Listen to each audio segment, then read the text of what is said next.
Hello and welcome back to Bodhisattva PCS. My dear friend, Target 120 plus test series for 70 BPSC preliminary examination के इस second test में आप सभी का स्वागत है।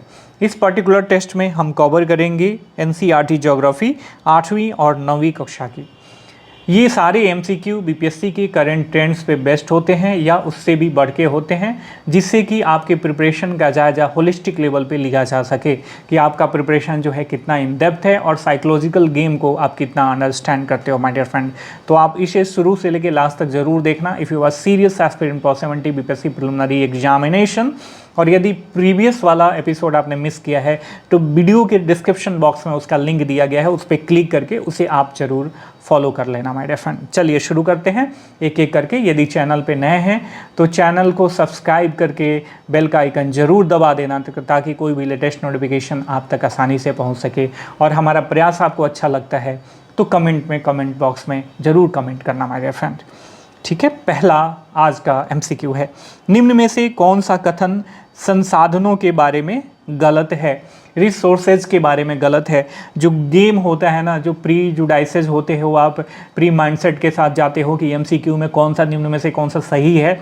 इसी माइंडसेट के साथ जो नए बच्चे होते हैं उनके साथ अमूमन ये गलतियां हो जाती हैं, तो हमेशा ध्यान में रखना। मैं प्रीवियस टेस्ट में भी बताया था कि आप ये मत सोचो कि आप अपनी गाड़ी एक्सप्रेसवे पे या हाईवे पे दौड़ा रहे हो जहाँ पे कोई ब्रेकर नहीं है। ये आप वैसे नॉर्मल रोड पे दौड़ा रहे हो जहाँ पे पग दर पग क्या है, ब्रेकर है। तो एक एक शब्द यहाँ पे आपको ब्रेकर का काम करेगा माय डियर फ्रेंड। तो रुक रुक के, समझ के, शालीनता के साथ, शांति से, अपने व्यक्तित्व में गंभीरता को अपनाते हुए प्रश्न पढ़ो। नहीं तो होता क्या है कि आपका 1 से 1.5 साल का मेहनत बेकार चला जाता है और ये पेन जो है बहुत बुरा होता है माय डियर फ्रेंड। तो इस पेन से बचने के लिए थोड़ा सा साइकोलॉजिकली, इमोशनली आपको स्ट्रांग होना पड़ेगा। ठीक है, फिर से पढ़ते हैं। कौन सा कथन संसाधनों के बारे में गलत है? ठीक है, गलत है, इसको डिफाइन करना है, फाइंड आउट करना है। एक वस्तु की प्रयोज्यता उसे एक संसाधन बनाती है, बिल्कुल सही है। ठीक है, संसाधनों की उपयोगिता उसे मूल्यवान बनाती है, ये भी बिल्कुल सही है। इसके साथ साथ दुनिया की हर एक वस्तु संसाधन है माय डियर फ्रेंड, ये बिल्कुल गलत है। दुनिया की हर एक वस्तु संसाधन नहीं हो सकती। जिसके बारे में मान लो प्रकृति में अवेलेबल है और जिसके बारे में हमें जानकारी ही नहीं है या जानकारी है, उसको प्राप्त करने को लेकर कोई प्रौद्योगिकी अभी वर्तमान समय में स्टेट ऑफ आर्ट में नहीं है, विद्यमान नहीं है, तो उसे कैसे आप संसाधन में कन्वर्ट करोगे? ठीक है, एक तो ये हो गया आपकी जानकारी। और प्रीवियस एपिसोड में यदि आपने मिस नहीं किया होगा मेरे पार्टिकुलर इस कमेंट को, तो मैंने आपको बताया था सभी, बिल्कुल नहीं, नहीं। और जो अतिरेक शब्द होते हैं ना, जिस पे ज़्यादा दबाव होता है, वो 99.9% चांसेज ये होते हैं कि वो गलत हो सकते हैं। ठीक है, तो दुनिया की हर एक वस्तु, दैट मीन्स ऑल सब्सटेंस की बात करी जा रही है, तो वैसे ही इसके गलत होने की चांसेज है 99% लगभग। ठीक है, तो ये गलत हो गया। तो इसमें जो गलत कथन फाइंड आउट कर रहा है वो है C. The right answer will be C. ठीक है, दुनिया की हर एक वस्तु संसाधन नहीं हो सकती। जिस वस्तु की उपयोगिता और उपयोग करने की तकनीकी ज्ञात हो वही वस्तु संसाधन है, सभी वस्तुएं नहीं। ठीक है, बता दिया। अगला प्रश्न है, संसाधनों और मूल्य से संबंधित वैसे कथन को पहचानें जो सही नहीं है। सही नहीं है का मतलब गलत है। ठीक है, तो इसमें फाइंड आउट करना है सभी संसाधनों का आर्थिक मूल्य होता है। ये गलत है। क्यों गलत है? अच्छा, ऐसे नहीं करता हूँ कि मैं पहले ही बता देता हूँ कि कौन सा सही है कौन सा गलत है।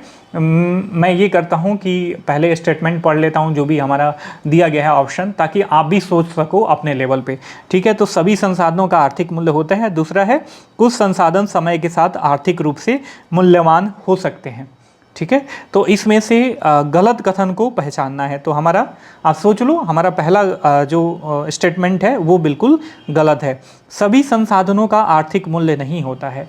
देखो, कुछ मनोरम दृश्य होते हैं। सुबह उठ के आप अपने छत पे खड़े हो जाते हो और सूर्य की शता जब क्षितिज को पार करके आपके आंखों पे, आपके चेहरे पे अपनी लालिमा बिखेरती है, तो उस मनोरम दृश्य का आनंद लेके और जो आपकी इनर वर्ल्ड में अनुभूति होती है, आप रोमांचित होते हो, उसका उसका कोई पैसा नहीं लगता, उसका कोई आर्थिक मूल्य नहीं है।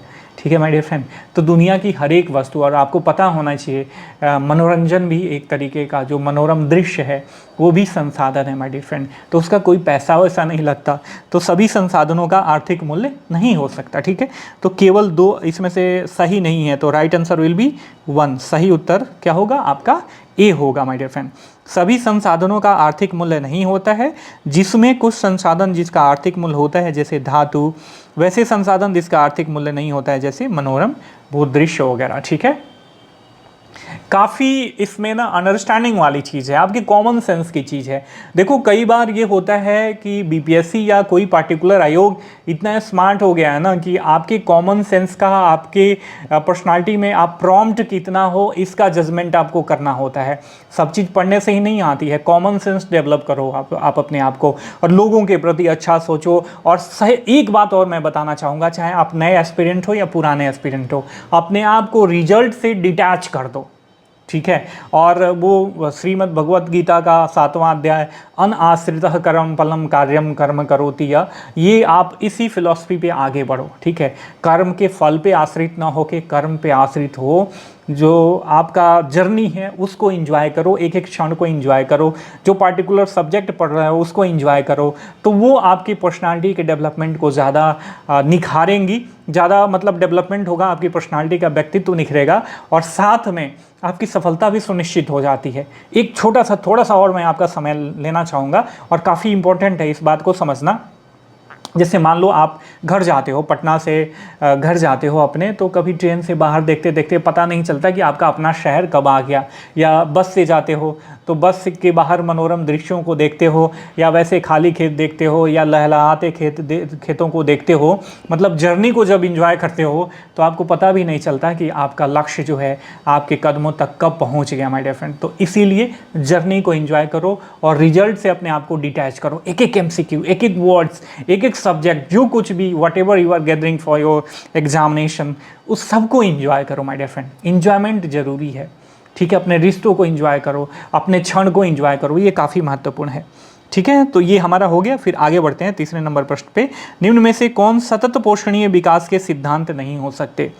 पृथ्वी की जीवन शक्ति और विविधता का संरक्षण करना, मानव जीवन की गुणवत्ता बढ़ाना, प्राकृतिक संसाधनों के ह्रास को कम से कम करना, समुदायों को अपने पर्यावरण की देखभाल करने अयोग्य बनाना। माय डियर फ्रेंड, बात थोड़ा सा सोच लो। ठीक है, आई होप कि आपको गलती पकड़ में आ गई होगी। समुदायों को, ऊपर वाला तीनों तो बिल्कुल सही है।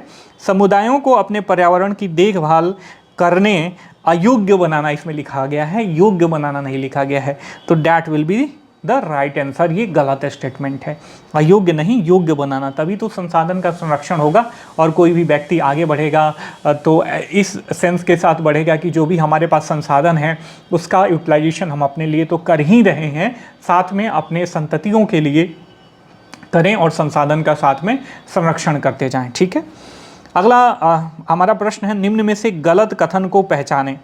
स्थान के अनुसार भूमि की गुणवत्ता में अंतर होता है, बिल्कुल सही है। जनसंख्या, आप साथ में सोचते जाओ। जनसंख्या और प्रौद्योगिकी भूमि उपयोग प्रतिरूप को निर्धारित करने वाले महत्वपूर्ण मानवीय कारक हैं, बिल्कुल सही है। पृथ्वी के पृष्ठ पर दानेदार कणों के आवरण की पतली परत मृदा कहलाती है, ये भी बिल्कुल सही है। अगला हमारा ऑप्शन है, खनिजों एवं जैव पदार्थों का सही मिश्रण मृदा को उपजाऊ बनाता है। तो गलत कथन को पहचानना है, कोई सा भी इसमें गलत नहीं है। All 4 statements are right my dear friend. तो उपरोक्त में से कोई गलत नहीं है, right answer will be D. ठीक है, अगला प्रश्न है, निम्नलिखित में से कौन से कारक मृदा को प्रभावित करने वाले कारकों में शामिल नहीं हैं? तो ये ऐसे फैक्टर्स को फाइंड आउट करना है जो मृदा को प्रभावित नहीं करते। आपका पहला ऑप्शन है समय, दूसरा ऑप्शन है जनक शैल का रासायनिक गुणधर्म, तीसरा ऑप्शन है तुंगता और ढाल, चौथा ऑप्शन है वनस्पति जात, और ई वाला ऑप्शन है मानव व्यवहार। तो आप जरा सोचो इसमें से कौन सा ऐसा फैक्टर है जो मृदा को प्रभावित नहीं करता। सारे फैक्टर जो है मृदा को प्रभावित करते हैं। समय भी काफ़ी पार्टिकुलर आवश्यक होता है, मृदा का निर्माण बहुत काल में होता है। ठीक है, कोई रातों रात का ये प्रोसेस है नहीं, तो ऑब्वियस समय एक महत्वपूर्ण फैक्टर हो गया। जनक शैल का जो गुणधर्म होता है, जैसे माता पिता का जो गुणधर्म होता है, ऑब्वियस वो अपने उनके बच्चों में भी आता है। तो यही जनक शैल हियर इज माता पिता ऑफ सॉइल, ठीक है। तो सॉइल का निर्माण होगा जिस जनक शैल पे, तो उस जनक शैल का गुण भी उस पार्टिकुलर सॉइल में ट्रांसफर होगा, राइट, ये भी है। तुंगता और ढाल भी बहुत इंपॉर्टेंट है। मान लो ढाल है या ऊंचाई है, तो किस ऊंचाई पे, तिब्बत का जो अल्टीट्यूड है वो बहुत ऊंचा है, तो वहाँ की मिट्टी कुछ और होगी, ठीक है। या हिमालय के ढाल पे देख लो, वहाँ की मिट्टी कुछ और होगी। मैदानी भागों में, सपाटों में देख लो, वहाँ की मिट्टी कुछ और होगी। ये भी काफ़ी वनस्पति जात, ऑब्वियस इसको समझाने की आवश्यकता नहीं है। मानव व्यवहार भी मृदा निर्माण के बहुत बड़े कारण हैं। मान लीजिए आप वृक्ष रहित कर दिए पूरा अपना प्रदेश, तो एक मानव व्यवहार हो गया। जो आप वृक्ष रहित करते हो जिस मृदा को, वो मृदा इरोजन हो सकता है, मृदा का निम्नीकरण हो सकता है। तो ये ऑल फैक्टर जो है मृदा को प्रभावित करते हैं, ठीक है। तो प्रभावित करने वाले कारकों में शामिल नहीं है, तो उपरोक्त सभी शामिल हैं। The right answer will be C. मृदा को प्रभावित करने वाले कारकों में शामिल हैं जलवायु, तापमान, वर्षा, अवक्षय, समय, वनस्पति जात, प्राणी जात, सूक्ष्म जीव, उच्चता, तुंगता, ढाल, जनक शैल आदि, ठीक है। तो ये सही आंसर है। देखो कौन सा शामिल नहीं है ना, तो ये वाला जो ऑप्शन दिया हुआ है ना डी, ये डी नहीं होगा, सी, उपरोक्त सभी शामिल है, ठीक है। आगे बढ़ते हैं। अगला प्रश्न है साइज के बारे में दिया गया है कि साइट्स क्या है। अमूमन ये करंट अफेयर से भी एप्लीकेटेड है, इन्वायरमेंट एंड इकोलॉजी वाले सब्जेक्ट से भी एप्लीकेटेड है।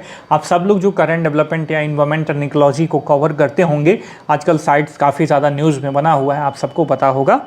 मनुष्य के पर्यावरण से संबंधित व्यवहार से संबंधित है, बिल्कुल नहीं। या मनुष्यों का जानवरों के प्रति उचित व्यवहार से संबंधित है, बिल्कुल नहीं।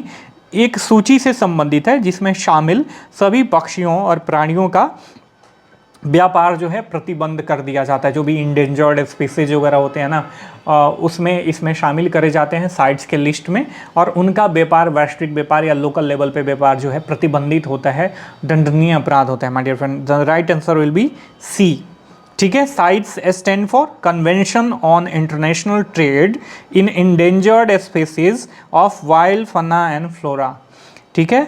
तो साइट्स जंगली जीवों और वनस्पतियों की लुप्त प्राय प्रजातियों में अंतर्राष्ट्रीय व्यापार पर कन्वेंशन का संक्षिप्त नाम है।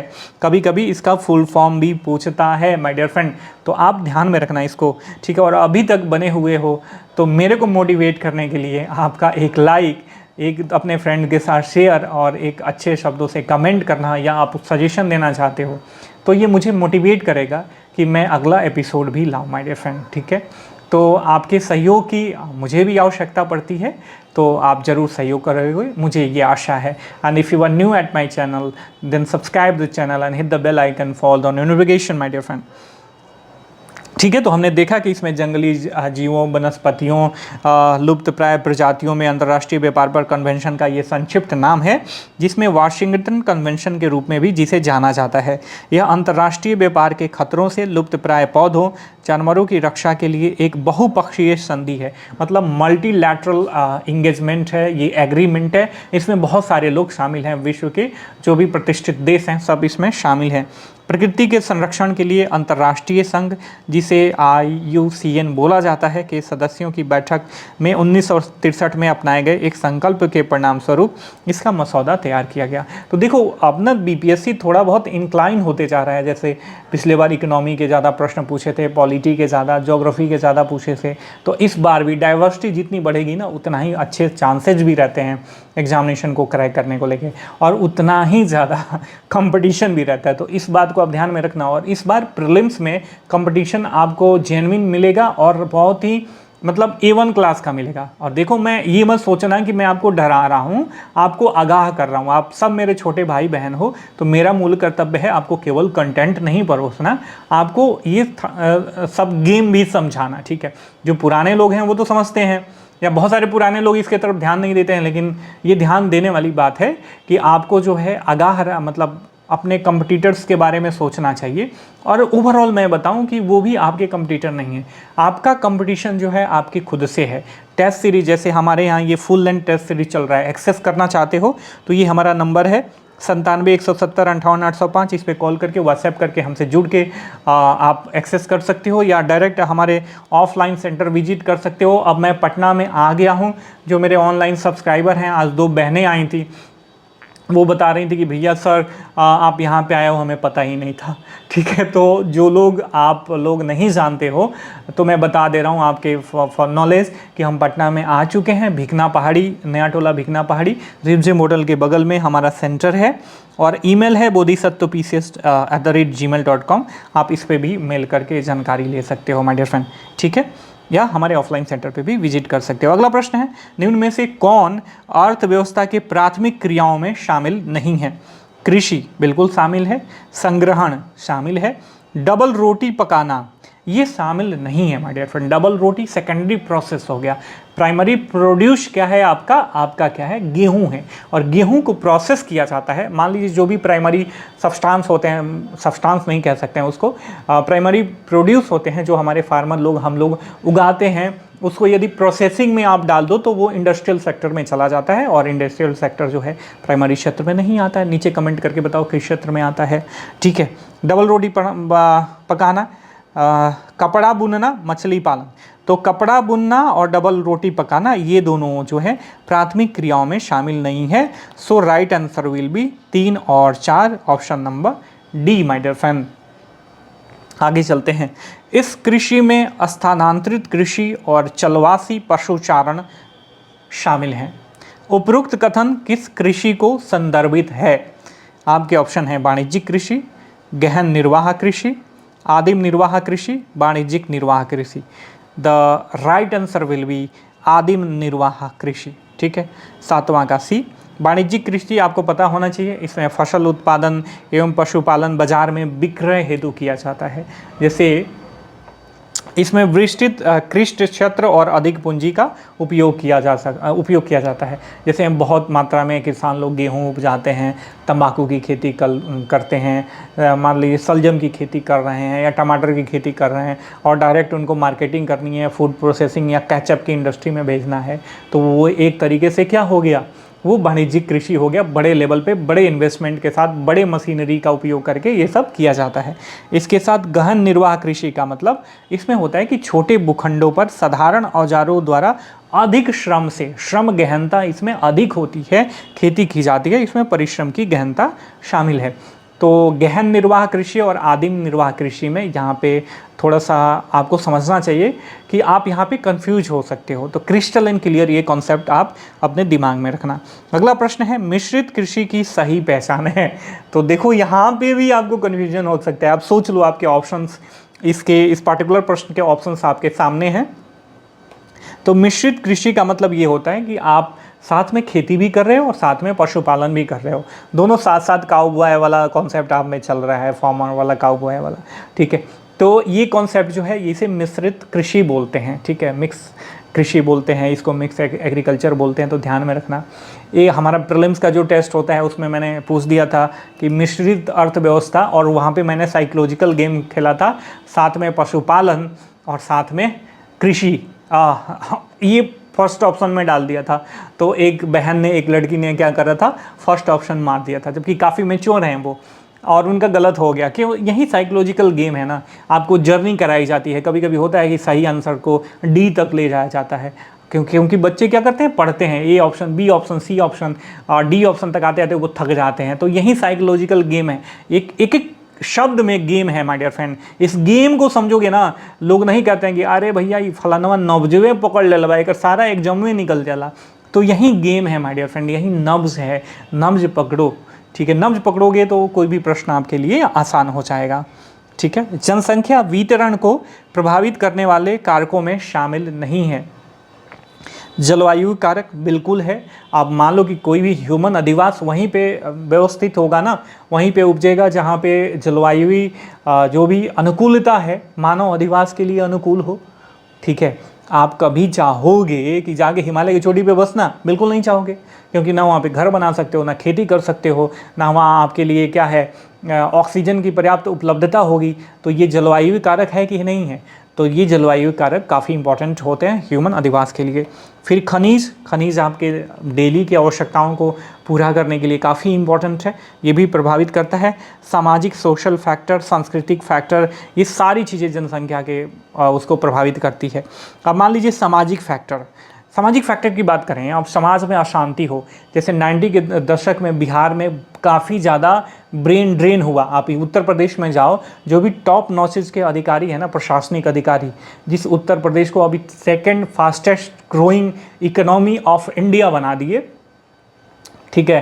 पहले ये कहाँ था, बीमारू स्टेट का तगमा था, तो वो कौन लोग हैं टॉप नॉचेज पे, किनका दिमाग काम कर रहा है, सब बिहारी हैं माय डियर फ्रेंड, ठीक है।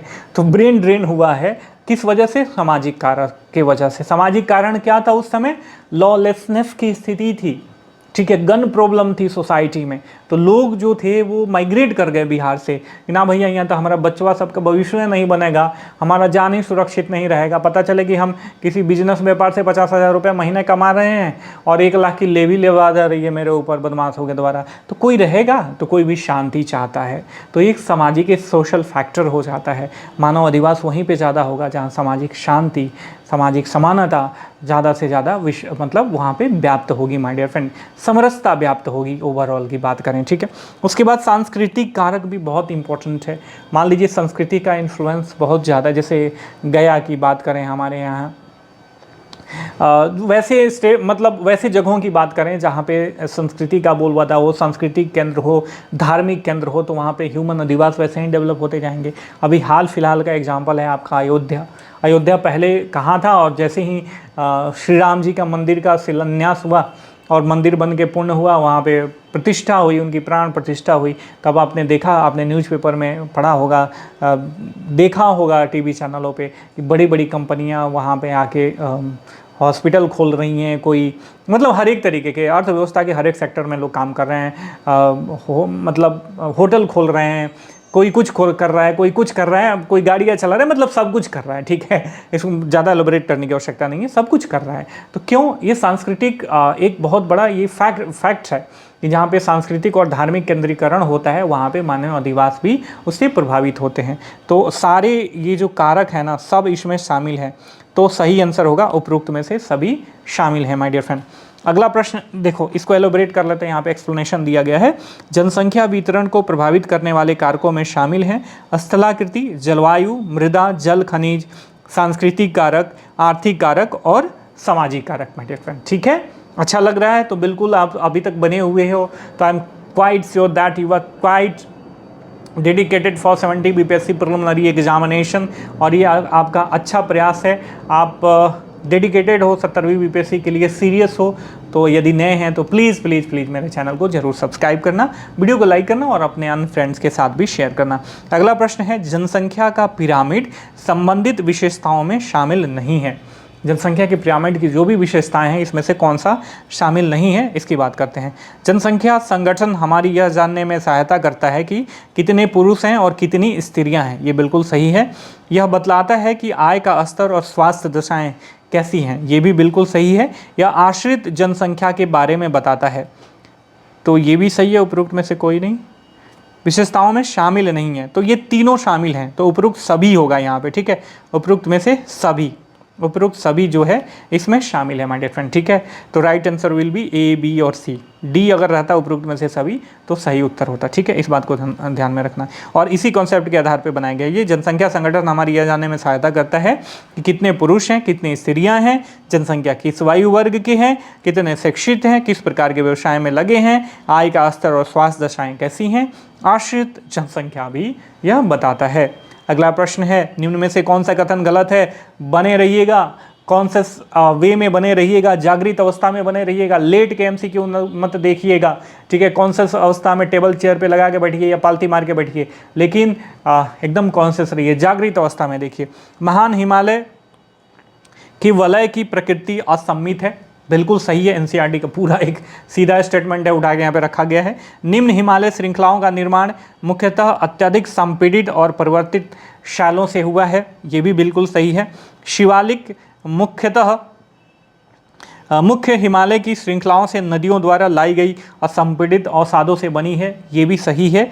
हिमालय भारत की तरफ अवतल है, ये बिल्कुल गलत है। देखो हिमालय आप सब्सटेंशियल, ये हिमालय जो है आपका ऐसे है, ऐसे है, तो यहाँ पे उत्तलाकार है, सॉरी ये भारत की तरफ उत्तलाकार है और इधर चाइना वगैरह के तिब्बत की तरफ क्या है, ये अवतल आकार में है। तो right answer will be D, ये स्टेटमेंट आपका गलत है। अगला प्रश्न है दून घाटियाँ हैं कहाँ स्थित हैं? निम्न हिमालय और शिवालिक के बीच स्थित लंबवत घाटी हैं। कश्मीर और पंजाब हिमालय के बीच, महान और निम्न हिमालय के बीच, महान हिमालय के बीच। ठीक है, तो राइट आंसर विल बी ए, निम्न हिमाचल और शिवालिक के बीच स्थित लंबवत घाटियाँ हैं दून हिमालय, दून घाटियाँ। ठीक है, दून घाटियाँ निम्न हिमाचल और शिवालिक के बीच स्थित लंबवत घाटियाँ हैं, जैसे देहरादून, कोटली दून एवं पाटली दून आदि। ये काफ़ी इंपॉर्टेंट है। यहाँ पे करेवा मिट्टी कहाँ पाई जाती है, पर्टिकुलर ये पूछा जाता है बीपीएससी के द्वारा या अन्य इंपॉर्टेंट आयोगों के द्वारा, तो इसे आप ध्यान में रखना। हिमालय के सर्वोच्च शिखर पाए जाते हैं कुमायूं हिमालय में, नेपाल हिमालय में, ट्रांस हिमालय में, शिवालिक हिमालय में। Right answer will be B, Nepal Himalaya में पाए जाते हैं my dear friend. Nepal Himalaya Kali Teesta नदियों के मध्य पाया जाता है, जो नदियों के द्वारा काट के ऐसे लॉन्गिट्यूडनल डिवीजन होता है, हिमालय को 4 पार्ट में बांटते हैं। ठीक है, इसमें से एक है नेपाल हिमालय जो काली और तीस्ता नदियों के मध्य पाया जाता है। या हिमालय की चौड़ाई अत्यंत कम है, लेकिन हिमालय के सर्वोच्च शिखर जैसे एवरेस्ट, कंचनजंगा, मकालू वगैरह आदि इसी रेंज में पाए जाते हैं। भारत के उत्तरी मैदान का कौन सा हिस्सा इस मैदान में जल विभाजक का काम करता है? अच्छा, इसके बारे में आप सोच लो। आपके ऑप्शन है मालवा का पठार, बघेलखंड का पठार, छोटा नागपुर का पठार और अंबाला के आसपास की भूमि। तो right answer will B Ambala के आसपास की भूमि। जो पंच नदियां हैं इधर, जैसे सतलुज, रावी, ब्यास, ये सारी नदियां जो हैं अंबाला के इस साइड जाती हैं, मतलब पाकिस्तान की तरफ। ठीक है, और यदि इधर से देखें तो ये लेफ़्ट साइड जाएंगी और बाकी नदियां जो है इधर राइट साइड जाती हैं। तो अंबाला के आसपास की भूमि जो है जल विभाजक का काम करती है। भारत के उत्तरी मैदान में अंबाला के पास की भूमि जल विभाजक का काम करती हैं, क्योंकि इसके पूर्व की नदियां बंगाल की खाड़ी में एवं होगा पश्चिम की नदियां अरब सागर में गिरती हैं हमारे देश में। ठीक है, अगला जो प्रश्न है इसमें एक गद्यांश दिया गया है और ये किससे संबंधित है इसके बारे में पूछा जा रहा है। इसकी चौड़ाई 15 से 30 किलोमीटर, अधिक आर्द्रता एवं वर्षा के कारण प्राय दलदली क्षेत्र, नदियां पुनः सतह पर आती हैं, ये घने वनों एवं विशाल जैव विविधता का क्षेत्र है। उपरोक्त गद्यांश किस प्रदेश को संदर्भित है? काफ़ी इंपॉर्टेंट प्रश्न है। आपके ऑप्शन है भाबर प्रदेश, बांगर प्रदेश, तराई प्रदेश और खादर प्रदेश। तो तराई प्रदेश जो है इसके बारे में बात करी जा रही है, और तराई प्रदेश ही ऐसा एरिया है जहाँ पे मलेरिया वगैरह अधिक भारत में फैलता है माय डियर। ये भी आप बात में अभी ये भी जो है बात आप ध्यान में रखना। बांगर प्रदेश पुराने जलोढ़ों से निर्मित है, कंकड़ रेत अधिक मात्रा में पाए जाते हैं। यह मैदानी भागों का वह उच्च भाग है जहां सामान्यतः बाढ़ का पानी नहीं पहुंच पाता। मृदा में चूनेदार निक्षेप पाए जाते हैं। असमतल उच्च भूमि पाई जाती है जिसे स्थानीय रूप से भूड़ कहा जाता है। ठीक है, ध्यान में रखना, ये पूछा जाता है कि भूड़ क्या है। जैसे गंगा यमुना दोआब के ऊपरी भाग में यह भूड़ कहा जाता है। गंगा यमुना दोआब के ऊपरी भाग में ये भूड़ निक्षेपों के रूप में भी मिलता है माय डियर फ्रेंड। ठीक है, अगला प्रश्न है निम्न में से कौन सा कथन प्रायद्वीपीय पठार के बारे में सही नहीं है, डैट मीन्स गलत है। यह पुराने महीन अलूवियल आग्नेय और रूपांतरित शैलों से बना है। मध्य उच्च भूमि दक्कन का पठार इसके 2 मुख्य भाग हैं। इस पठार में लंबवत संचलन के अनेक उदाहरण मिलते हैं। यह प्राचीन गोंडवाना भूमि का एक भाग है एवं त्रिभुजाकार आकृति का है। तो डी वाला ऑप्शन तो बिल्कुल सही हो गया। कौन सा सही नहीं है, डैट मीन्स इसको डिकोड करो तो फाइंड आउट करने की कोशिश कर रहा है कि कौन सा गलत है मेरे प्यारे भाइयों एवं छोटकू बहनों। तो देखो ये वाला डी वाला तो बिल्कुल गलत हो गया। सी वाला ऑप्शन, यह पठार में लंबवत संचलन के अनेक उदाहरण मिलते हैं, ये भी बिल्कुल सही है। मध्य उच्च भूमि एवं दक्कन का पठार इसके 2 मुख्य भाग हैं। जो ऊपरी उत्तरी हिस्सा होता है ना, इसको मध्य उच्च भूमि बोलते हैं, और फिर नीचे वाला हिस्सा जो त्रिभुजाकार आकृति का है इसे दक्कन का पठार बोलते हैं माय डियर फ्रेंड। ठीक है, ऐसे रहता है ये। तो ये वाला एरिया मध्य उच्च भूमि है और ये आपका दक्कन का पठार है। यह पुराने अलूवियल आग्नेय और रूपांतरित शैलों से बना है। अब इसमें सोचो इसमें गलत क्या है, यही वाला गलत है। यहाँ पे लिखा हुआ है ना, यह पुराने महीन अलूवियल नहीं है माय डियर फ्रेंड, यह आग्नेय एवं रूपांतरित शैलों से बना हुआ है। ठीक है, अलूवियल मिट्टी कहाँ से आ गई प्रायद्वीपीय पठार पे? पठार की बात करी जा रही है ना, तो यही कॉमन सेंस है, और यही जो है ना, इसीलिए हमारा जो टेस्ट सीरीज, यदि फुल लेंथ टेस्ट सीरीज आप एक्सेस करना चाहते हो तो ऑनलाइन मात्र 999 रुपये में मिल रहा है। 30 टेस्ट हैं, पूरा एक्सप्लेनेशन के साथ आपको हमारे एप्लीकेशन के लिंक पे मिल जाएंगे। नीचे एप्लीकेशन का लिंक भी दिया गया है, यदि वहाँ से आप परचेज करते हो तो एप्लीकेशन का लिंक पे क्लिक करके एप्लीकेशन डाउनलोड कर लेना और परचेज। यहाँ चूँकि हमारा नया है एप्लीकेशन और गूगल पे रैंकिंग जो है बिल्कुल लो है, और आप सर्च मारोगे तो दिखेगा भी नहीं, ठीक है। तो लिंक दिया गया है, उस पर क्लिक करके वहाँ से डाउनलोड करके और पूरा एग्जाम की फील देगा वो आपको। 150 MCQ आप अटैम्प्ट करोगे, आपका -3% मतलब 1/3%, 1/3 नंबर जो है आपका कट जाएगा गलत आंसर पे, सही आंसर पे 1 नंबर मिल जाएगा। तो ऐसी सारी चीज़ों को करो, ठीक है।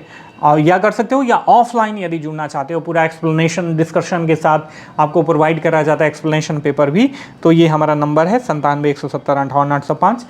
इस सेप पे कॉल करके जानकारी ले सकते हो, या डायरेक्ट हमारे बिकना पहाड़ी पटना 4 रिमझिम होटल के बगल में जो हमारा ऑफलाइन सेंटर है वहाँ पे आप विजिट कर सकते हो। गूगल मैप पे भी मैंने इसे ऐड कर दिया है, तो गूगल मैप को भी फॉलो करके आप हमारे यहाँ आ सकते हो, ठीक है। प्रायद्वीपीय पठार प्राचीन गोंडवाना भूमि का एक भाग है एवं त्रिभुजाकार आकृति में है। यह मेज की आकृति वाला स्थल है। यह पुराने क्रिस्टलीय, आग्नेय और रूपांतरित शैलों से बना है माय डियर फ्रेंड, ठीक है। कार्बी एग्लोंग पठार किस राज्य में पाया जाता है? कार्बी एग्लोंग पठार किस राज्य में पाया जाता है? तो कार्बी एग्लोंग पठार जो है असम का हिस्सा है। आप सबको पता है जो प्रायद्वीपीय पठार है ना, इसी का एक्सटेंडेड फॉर्म है जो असम वगैरह में भी पाया जाता है, जिसे कार्बी एग्लोंग पठार बोलते हैं। यह प्रायद्वीपीय पठार का हिस्सा है और ये भ्रंश द्वारा छोटा नागपुर पठार से क्या हो जाता है? अलग हो जाता है माय डियर फ्रेंड। ये काफ़ी इंपॉर्टेंट है, कार्बी एग्लोंग पठार जरूर पढ़ लेना, ठीक है। NCERT पूरा पढ़ के जाओ ना। देखो NCERT हमारा फाउंडेशन बैच भी चल रहा है for pre and mains examination. Target batch 11 अप्रैल से शुरू हो रहा है, मेंस टारगेट बैच जल्दी, प्री टारगेट बैच भी शुरू होगा। टोटल जो है एनालिटिकल अप्रोच के साथ NCERT हम ऐसे पढ़ाएंगे कि आपका माइंड ब्लो हो जाएगा कि अरे भैया ये अप्रोच तो हमें आज तक किसी ने बताया ही नहीं था, ठीक है। हमारे बैचेज में कई बार मेंस दिए हुए लोग भी आ रहे हैं जिनका पिछले बार 1-2 बार से प्री नहीं हो पा रहा है माय डियर फ्रेंड, ठीक है। तो यदि आप इफ़ यू आर सीरियस और कम पैसे में यदि बढ़िया तैयारी करना चाहते हो, इवन मेरी गारंटी है कि पटना में, अब चाहे आप इसे अतिरेक कहिए या कुछ और अपनी प्रशंसा कुछ भी कहिए, लेकिन पटना में मेरी क्वालिटी का कंटेंट अभी कोई नहीं दे रहा है माय डियर फ्रेंड, ठीक है। अभी वर्तमान समय में जो टीचर रिसर्च नहीं कर रहा है, जो मतलब मैं किसी शिक्षक की बुराई नहीं कर रहा हूँ, बट ये टेम्परामेंट बता रहा हूँ, लोगों का टेम्परामेंट बता रहा हूँ, ठीक है।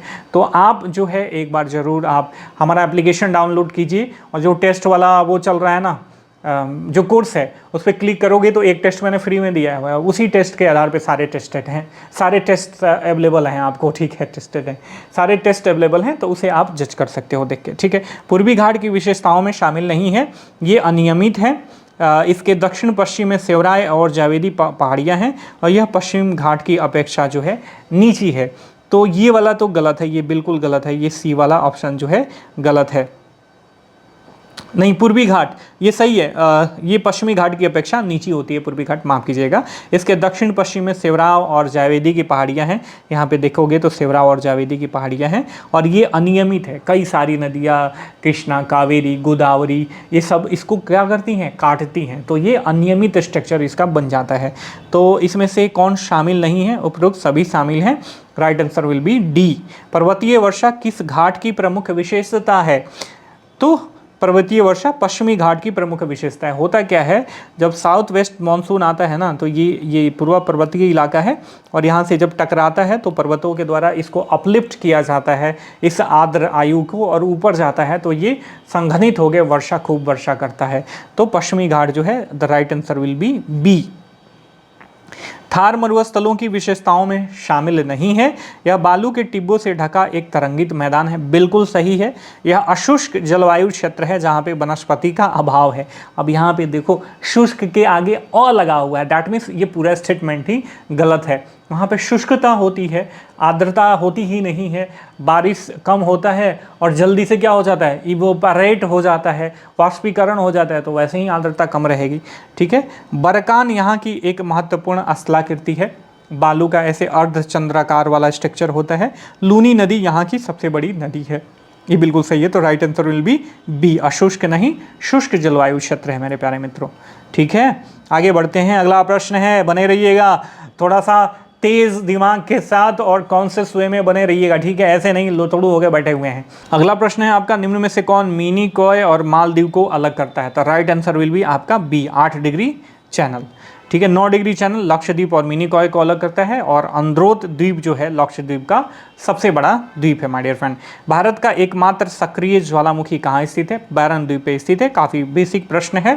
लघु अंडमान कार निकोबार से 10 डिग्री चैनल के द्वारा अलग होता है, ये एक्स्ट्रा फैक्ट आप जान लो। विश्व की सबसे बड़ी अफवाह द्रोणी किस नदी की है? देखो, ये तो वैसे तो वेरी बेसिक प्रश्न है, लेकिन यहाँ पे कंफ्यूजन भी हो जाता है। लंबी नदी में और अफवाह द्रोणी जो कैचमेंट एरिया होता है किसी भी रिवर का, वो जिसका किसका बड़ा है पूरे विश्व में? तो अमेजन नदी का बड़ा है। दैट मीन्स जो मेन नदी है अमेजन, उसके जो भी ट्रिब्यूटरीज हैं वो काफ़ी एरिया में फैले हुए हैं, इसलिए इसका कैचमेंट एरिया काफ़ी बड़ा हो जाता है। लेकिन जो सबसे लंबी नदी है वो कौन सी है? आपकी नील नदी है। ठीक है, जो अफ्रीकन कंटिनेंट पे बहती है, और अमेजन नदी साउथ अमेरिका में बहती है माय डियर फ्रेंड। ठीक है, इसके साथ साथ अगर भारत की बात करी जाए तो गंगा नदी जो है इसकी अफवाह द्रोणी जो है सबसे अधिक है माय डियर फ्रेंड।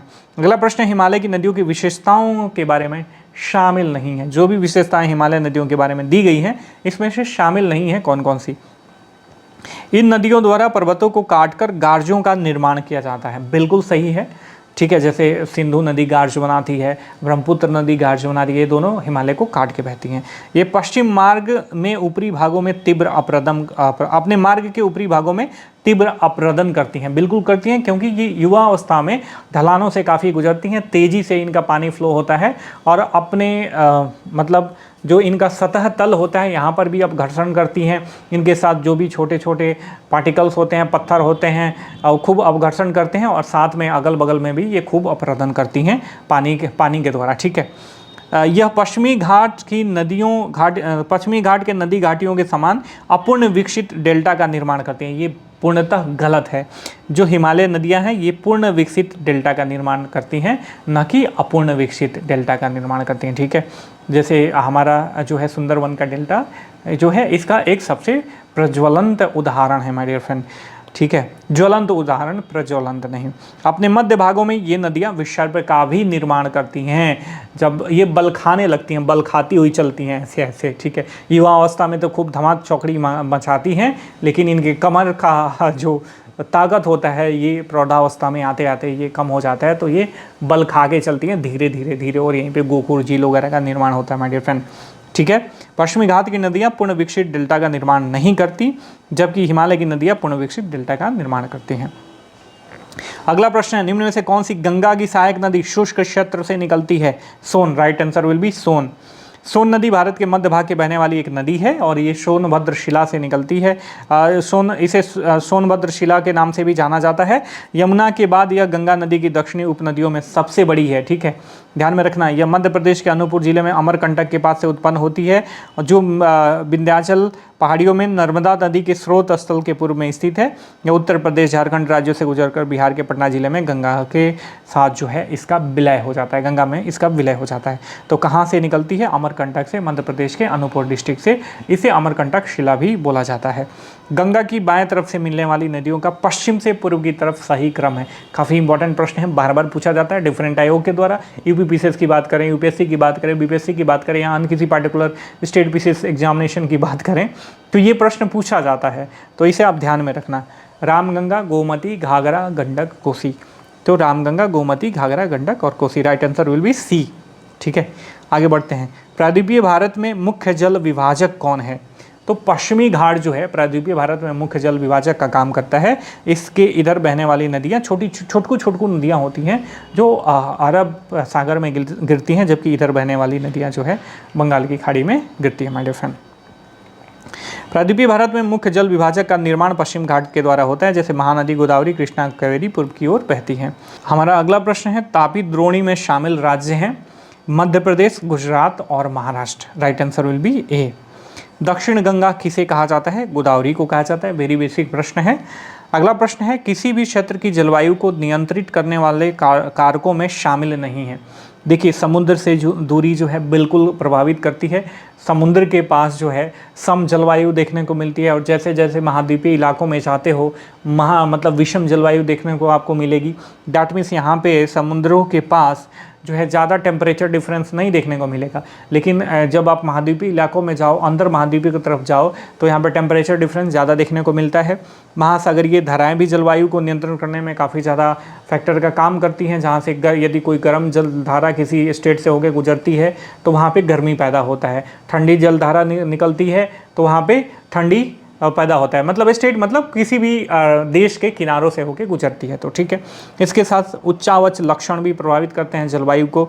जैसे हाईलैंड है तिब्बत का पठार, तो वहाँ की जलवायु कुछ और होगी। लो लैंड है मान लीजिए, या मतलब ये शिवालिक के या हिमालय पादीय क्षेत्रों को देखें तो यहाँ की जलवायु कुछ और होगी। तो ऑब्वियस उच्चावच भी प्रभावित करता है। वायुदाब और पवन तंत्र सारे जो हैं जलवायु को नियंत्रित करने वाले कारकों में शामिल हैं। तो उपरोक्त सभी शामिल है माय डियर फ्रेंड। अगला प्रश्न है कि कथन तापमान विषुववृत्त से ध्रुवों की ओर सामान्यतः घटता जाता है, और कारण दिया गया है कि पृथ्वी की गोलाई के कारण इससे प्राप्त सौर ऊर्जा की मात्रा अक्षांशों के अनुसार अलग अलग होती है। बिल्कुल सही है। तो कथन और कारण दोनों सही है, और कारण कथन की व्याख्या कर रहा है, सही व्याख्या कर रहा है। तो right answer will be B. ठीक है, महाद्वीपीय अवस्था किसे संदर्भित करता है? एक्सट्रीम महाद्वीपीय एरिया को संदर्भित करता है। ठीक है, समुद्र से दूर स्थल जहां गर्मी में बहुत अधिक गर्मी और सर्दी में बहुत अधिक सर्दी पड़ती हो माय डियर फ्रेंड। ठीक है, लेकिन ये विषमता जो है समुद्री इलाकों में नहीं देखने को मिलती। एक्सप्लेनेशन देख लीजिए। समुद्र का जलवायु पर समकारी प्रभाव पड़ता है। जैसे जैसे समुद्र से दूरी बढ़ती है या प्रभाव कम होते जाता है, समुद्र से दूर के स्तरों पर गर्मी में बहुत अधिक गर्मी और सर्दी में बहुत अधिक सर्दी पड़ती है।